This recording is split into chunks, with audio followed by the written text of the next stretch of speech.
All right, so be more is what we are talking about. And when we're talking about being more, we're talking about who you are as a person. I think that your identity is the most precious possession that you have. Think about it. You are uniquely you. There's nobody else like you. There's nobody else who has your iris, your fingerprints, your personality, your thinking patterns, your behaviors. They form one unique person, and that is you. So if you really think about it, that's the rarest thing that really exists because there's only one. And so therefore, your identity is the most precious thing that you own. So to be more isn't to be different than you are, but to know yourself and to stretch yourself more. And that's what we're talking about for these sessions that we are together. You know, this entire year we've been talking about this idea of more. And some of you guys have really done a good job of putting it into practice. You've tried new sports. You've tried different things that you haven't done before. And you've stretched yourself in some amazing, amazing ways. But sometimes in the search for more, the temptation is to actually compromise your identity. Because if you want to be more, sometimes you try to give in to peer pressure. Sometimes you try to go in with a crowd that maybe you shouldn't be going around with. And sometimes you fake it to achieve more.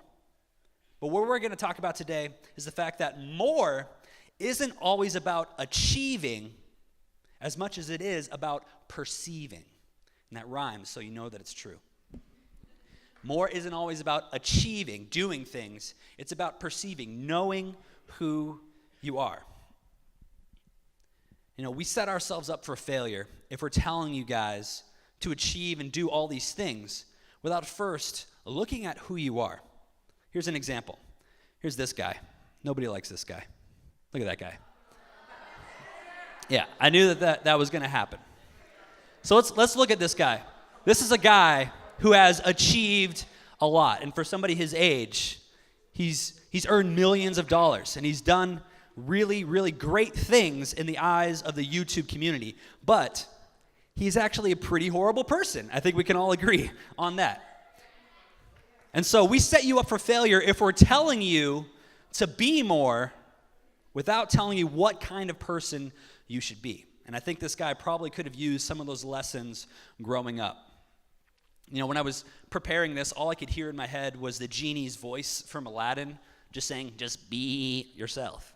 Like, I just heard that over and over again in my head. And growing up, I think I was like 5 when that movie came out, and so I watched it so many times. And that line just always got to me, I think. I just remembered that the main point of Aladdin really was so that I should be myself. So today we're going to focus on the fact that in order to be more, you really have to know yourself more. Know what you are and know what you aren't. So let's talk about the first thing. So to be more, you have to be more of what you already are. Be more of what you already are. Let's wrap our minds around this. Sometimes we can try and skip ahead to things that we think that we are, that we're actually not ready for yet. And so we have to understand who we are. Number one thing you have to understand is that you, in this stage of your life, you are in an identity crisis. You are going through a time in your life where you honestly don't know who you are yet. You know, there are more biochemistry things happening inside of here than any other time in your life besides the first year of your life. So they always tell you about infants to read to them, to do things, to genuinely like create brain function, to create brain stimulation, to be able to create them into who they are. And now in high school, you guys are going through the same thing, but now you're becoming an adult. So what does a baby need? A baby needs food, a baby needs dependence, and a baby needs to be read to be stimulated. But what do teenagers need? I think, love is really important. What do teenagers need to be able to make that next step? One of them is love, being able to understand other people and to be love them well. Another thing is just to stretch themselves, to try new things. You know, there are going to be many times when you're stretching yourself, well, you'll find yourself at a barrier. Those of you guys who played sports or maybe even in academics, you can find a place where you know what you need to do, but you just can't really do it. And that's okay. That's a part of the process of growth. You're hitting a wall. The point is not to just be like, okay, well, I guess I'm done. The point is to figure out a way through the wall. So my advice to you guys is to find the windows and the doors through the walls of your life. So what's it going to take to get through that barrier? Find yourself and go with it. Do you guys know your strengths? Some of you guys are still trying to figure it out. I think doing a strength finder test or a personality test goes a long way to help us understand what we are good at. So what do you do best? Have you even thought of this question? A lot of you guys are still trying to figure it out. What do you do best? You can be good at a lot of things. Like, I think I'm pretty good at a lot of things, but I'm great at probably only one or two things. And so for you, I think you really have to go on that journey to find what that one or two things are. Take a strengths finder test, personality quiz like we talked about. Find the kind of person that you are. Find the leader that you want to be. Steve Jobs has impacted our lives probably more than any other inventor, entrepreneur in the 20th century, and in the 21st century even so far. I mean, we all have something that he created probably on us right now, unless you're a weird person who doesn't have an iPhone or something. But I hate texting you because I don't want to look at green text. I want to look at blue. It's annoying. Yeah. Yes. Amen. Preach. Okay. So Steve Jobs. The cool thing about Steve Jobs is that he knew what his strength was. He knew what he had to do. He was a brainstormer. He was the idea guy. He could maybe do some of the technical stuff. He can do some of the coding. But what did he have? He had Wozniak. He had other people at Pixar. He had other people at Apple help him because he was more of the idea guy. He was the person to push the company forward, and he did. And he was actually fired from Apple and then rehired from Apple. So he wasn't afraid to fail either. But what he didn't do was focus on his weakness. What you guys need to do is worry about your strengths, not about your weaknesses. Don't focus on your weaknesses. There's something called the 80-20 principle. It's basically a measure of the work that you do throughout the day. Some of you guys, it might be school-related, but it's mainly when you get into the adult job force. So the statistic says that 80% of your time, you're probably going to be doing things that you're not great at. You're just doing things that you're not great at. And yet you only spend about 20% of your time doing the things that you love to do. For whatever reason, leaders, people in CEO positions, they find themselves in this trap.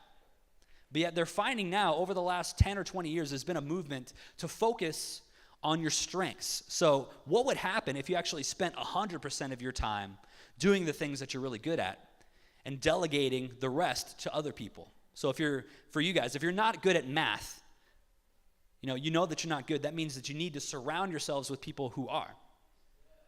And you can admit that you're weak. It's okay to be like, I'm not good at math. But hey, guess what? All you have to do to be good at math and pass your tests, ask more questions, and study more with study partners. And in college, that's going to be very invaluable. You're going to need study groups. You're going to need things to push you further because you're not going to be great at everything. All right, so we've talked about being more of what you already are. Now let's talk about being more of what you aren't yet. Be more of what you aren't. Remember, you're still developing. Don't pop yourself out of the microwave before the ding happens. Right? That's a really great way to eat frozen nuggets. I've been there. Dino chicken nuggets are delicious, but not when they're frozen. Relate. All right, there are 3 key things that I see that every teenager is not yet, but that should be becoming that thing. First one is resilience. I talked about Steve Jobs. He was fired. He failed a lot. You should not be afraid to fail. Failing is good. Your life isn't over just because you fail at something. It's an opportunity for you to learn to come back stronger. I think about Rocky Balboa. His famous quote is, "It's not how hard you can hit, it's how hard you can get hit and get back up and keep going." For me, that makes a whole lot of sense. A lot of times we can focus so much on just achieving, to being the hardest hitter, when really it's more about resilience. It's about how hard can I get hit and keep going. The next thing is confidence. A lot of you guys, you're finding who you are, so understandably, you're not very confident in a lot of things. But if you know who you are, you know that your actions, good or bad, don't necessarily define you. Achieving doesn't define who you are. Some of you guys on the other side are maybe a little too confident. You have to admit that maybe you're not as great as you think you are. You're not really confident in your confidence, but you're confident anyway. But you need to be confident in a good way. You know, the worst thing that you can tell a musician or a choir singer or whatever is the two words, good job. Good and job are the two worst things you could probably tell anybody. Because what can you learn from that? Yeah, nothing. Anybody who achieves, they want to achieve more. They want to be pushed further. Saying good job doesn't do that. It just lets them sit back and be like, cool, I am doing a good job. So you need to be confident to be able to take that next step. So resilience, confidence, and lastly, purpose.